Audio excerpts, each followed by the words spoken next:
Alerta entre els veïns i els comerciants del centre de Mataró per l'onada de robatoris que els afecta des de principis d'any. Denuncien que la pressió policial a Barcelona ha desplaçat els delinqüents cap a la capital del Maresme. Els Mossos i la policia local han augmentat la vigilància. L'Ajuntament reclama més efectius. Anem a Mataró. Miquel Jarque, bon dia. Molt bon dia, Marta. Miquel, has parlat amb els veïns, què t'han explicat? Doncs mira, he pogut documentar una dotzena de robatoris des de passat festes, tots són amb força i la majoria a negocis. Sentirem ara l'Hipòlit Rodríguez, de la cafeteria Blanc Negre, i en Domingo Bargalló, del Forn Bargalló.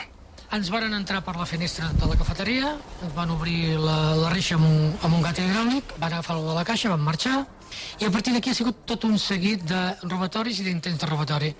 Aquí al Torrent, en una botiga de mòbils, els varen trencar el vidre, en una botiga de mobles ho van intentar, no van poder, vull dir, tots són un seguit de robatoris i intents de robatori, és una onada. Han estat aquí intentant forçar la persiana dues vegades, o sigui, van provar la primera vegada, van sortir els veïns, van fugir d'una manera molt tranquil·la, van marxar, i al cap d'una hora van tornar a venir i van tornar a intentar. No van aconseguir entrar, la persiana va resistir, però bueno, va quedar forçada i ha sigut una onada. Suposo que el haver més pressió, potser a Barcelona, ha fet que vingués més gent cap aquí.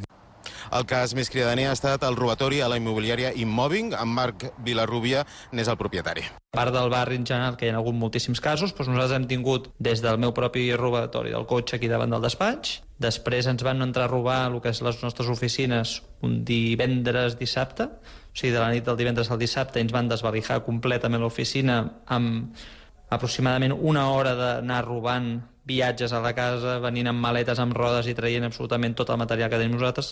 Tenim molt de material fotogràfic, drons, a més per fer feina. S'ho van robar tot, absolutament tot. En Marc ha denunciat, se'ls ha trobat pel carrer, de fet, i encara se'ls hi han encarat. És a dir, que està bastant desesperat, podríem dir. I a què es deu aquesta onada de robatoris, què et diuen?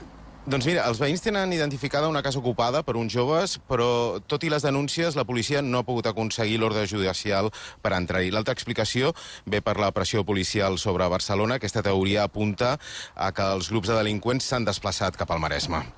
I s'està actuant des dels cossos de seguretat, però què estan fent? Diuen que estan actuant, que hi ha un operatiu conjunt de la policia local i dels Mossos d'Esquadra que ja està donant fruits. Anna Vilarreal és la regidora de Seguretat de Mataró. Sí, actualment segueix en marxa un operatiu policial per tal de disminuir aquest repunt que hi ha hagut de robatoris i furts a la zona del centre, que està donant bons resultats i que ha fet que finalment disminueixin el nombre de delictes. És necessari aquest operatiu perquè hi ha alguns veïns, hem sentit, que s'estan plantejant patrulles urbanes. De totes maneres, des de l'Ajuntament reiteren que el que necessiten és més efectius.